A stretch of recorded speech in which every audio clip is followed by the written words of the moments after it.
We have developed speed, but we have shut ourselves in. Machinery that gives abundance has left us in want. We think too much and feel too little. More than machinery, we need humanity. We know the air is unfit to breathe and our food is unfit to eat, as if that's the way it's supposed to be. We know things are bad, worse than bad. They're crazy. Silence! The great and powerful Oz knows why you have come.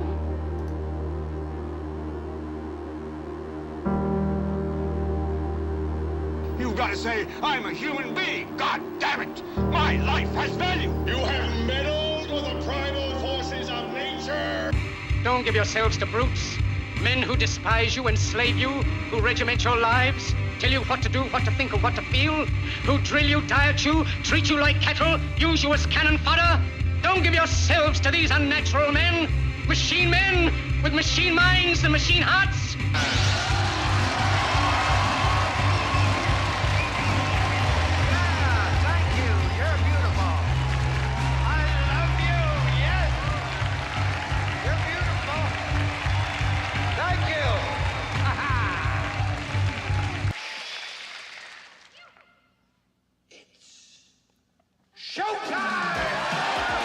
It's time to buckle up for making sense of the madness. And who loves you? And who do you love? Hey everybody, Jason Bermas here, and today we're going to do something just a little bit different. We're going to do a movie review of Mickey 17, the recent sci-fi picture from a gentleman who won Best Picture for Parasites, in 2020, I believe. And the thing that was really interesting about that, and I will admit the closest thing that I saw to Parasites was the Simpson parody of it in Treehouse of Horror, but it is the first film, non-English film, to win the Oscar for Best Picture in the United States. Not the first to be nominated by far, and let me just say this, I specifically remember late 90s, Crouching Tiger, Hidden Dragon. At that point, I was like, whoa, this thing actually has a chance. It was one of my favorite movies, and to this day, one of my favorite films that is not in English, Apocalypto, is probably the coup de grace of those films. However, Mickey 17 caught my eye earlier this year when myself and a couple friends, I think it's the last time I've been to the movie theater, we went to go see the comedy Y2K, which was kind of like a parody if Y2K happened.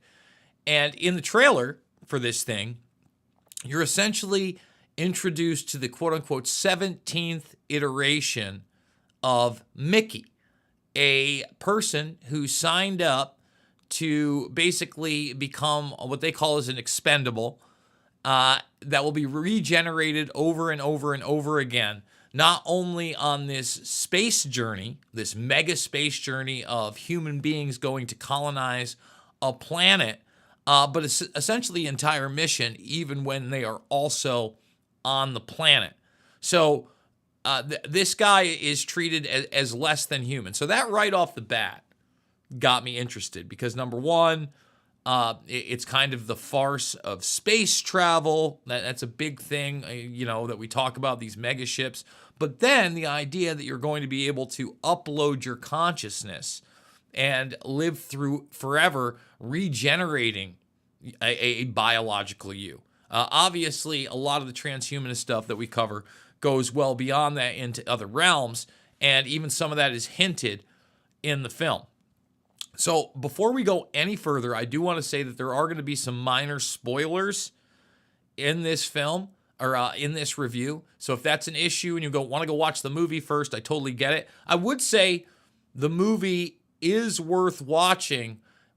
The thing that really turned me off about it, and really, first of all, it wasn't, it's sci-fi schlock. Even if the part that we're going to talk about, the obvious Trump parody in this, were not a large part of the picture, it probably gets a B not a B plus, a B at best. You know, some people might love it, but it's been done better, and a lot of the tropes of sci-fi and the messages over and over and over again are here.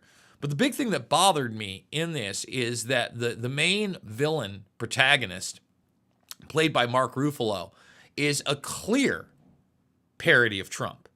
Not necessarily a good one, and not necessarily a direct one. You know, this movie is based on a book, and apparently the two characters are extremely different. But what really upset me about this is that not only do you get this over-the-top parody of Trump in it, it's played by a very anti-Trump guy, Mark Ruffalo, who, by the way, I have a lot of respect for. I think he's a smart guy, and was one of the few celebrities to stick his neck out for 9/11 Truth. We'll get into that later on. But in the film, you have the white supremacy tropes. You have the using religion as a mechanism of political power tropes. And we're just going to hit all of it. We're going to talk about the film. What I need you to do right now is thumbs it up, subscribe, and share. If you are new, please go check out the alt platforms. Also, please consider the Buy Me a Coffee or the other links down below to support the broadcast. Follow me on X, and when you do so, go to this post right here. It's from yesterday. Just scroll right down. Doesn't cost you anything. Give it a like. Give it a retweet. Let's get out the Building 7 chapter of Fabled Enemies all the way from 2008, and together we can do this. So, Bong Joon-ho and Mark Ruffalo say Mickey 17's villain isn't based on Trump. Yeah, right. Listen, Ruffalo, just to show you just some of the things that were inserted here, okay? Now, you know, this is a news segment in the film very early on where they're talking about immigration. It's a clear parody of not only Trump and his immigration policy, but you also see all the red outfits. You also see the circle right there. I think that's an allusion to perhaps the Q symbols. When we're first introduced to Marshall, the player, he's got exact Trump outfit on, all right? And then when we get close up, here we are, we got the red hats and everything. So it was pretty clear to me that was there. And this is just a screenshot of Ruffalo with the lips, and throughout it also trying to sound like him. Okay? So, no doubt about it, in my opinion.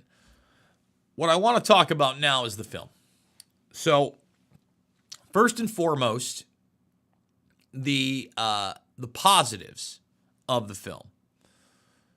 When you look at the story being told by the 17th iteration of this expendable, it is kind of from, you know, this sweet, simplistic individual that they're trying to portray. And it seems like he's been this way the entire time. It's really not a spoiler because it's in the trailer. Essentially, he doesn't die when he's supposed to, and they print another one. Okay? And this one, for whatever reason, is unlike all the others, even though it's supposed to be the same exact thing. Okay? It's more aggressive, etc. And by the way, when you look at these technologies, I think this is Fantasyland.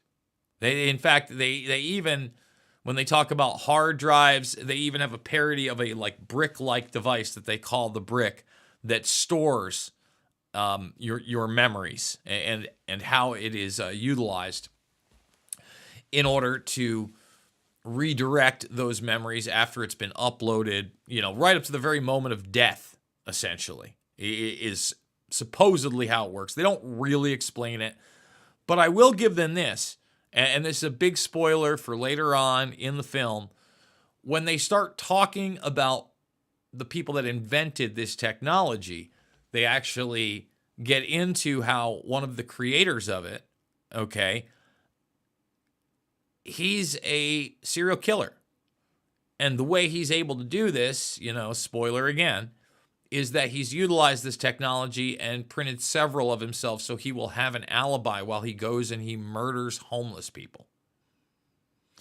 So again, there's a lot of good stuff in here where they show the psychotic nature of this. There's the political debate going on, but that's really where you get the Ruffalo character who exploits social media, exploits religion to get into this position of power where they're going to be off-world, okay? And this thing was filmed prior to the 2024 election. So in that scene right there, they actually make a dig at Trump that he just keeps losing elections. Ha, ha, ha. And the reason why, look, guys, you got to give the guy some credit. Let me just, if you didn't know, Trump did make fun of him without watching his movie, okay? Because after his movie Parasite won the Oscar for Best Picture in 2020 and became the first non-English language film to do so, the president, Donald Trump, declared himself displeased. At a campaign rally right after the win, Trump said, "What the hell was that all about? We've got enough problems with South Korea and trade. On top of that, they gave the best movie of the year. Was it good? I don't know." At least he admitted he didn't know. And then he brought up like things like Gone with the Wind and Sunset Boulevard. Hey, he's a politician. That's a whole lot different than him being portrayed in this as a cold-hearted, sinister, racist. I mean, they play the white supremacy card in this, which is totally insane. And then, you know, one of the other big tropes in it that I didn't necessarily love is the human race are the colonizers on this planet. I don't know if it'd necessarily be wrong, but once again, the natural species in this is an intelligent species, but not you know, advanced like us technologically, right? It's almost a allegory for Native Americans and once again, you know, the evil white colonizer. So there's a lot in this.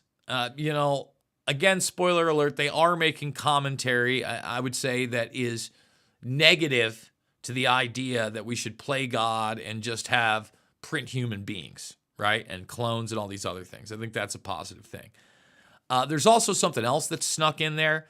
So when they do arrive on the planet, they have Mickey go out first, and then they act as though there's a deadly virus and the human beings can't inhabit it.